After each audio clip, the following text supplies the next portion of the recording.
கோயிலுக்கு போகிறதுக்கும் ஜீவசமாதிகளுக்கு போகிறதுக்கும் பெரிய வித்தியாசம் இருக்குது. கோயில்கள் என்பது என்னன்னு கேட்டால் ஒரு டிரான்ஸ்ஃபார்மரை மாதிரி.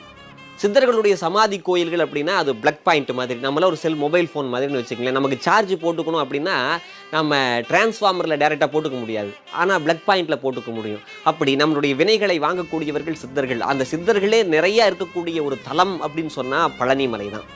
அது மட்டும் இல்லை, 6 படை வீட்டில் 2 படை வீடுகள் சேர்ந்து இருக்கிற ஒரே இடம் அப்படின்னா அது பழனிமலை மட்டும்தான். கீழே இருக்கக்கூடிய திரு ஆவினன்குடி அப்படிங்கிறது ஒரு படை வீடு, 3ஆம் படை வீடு.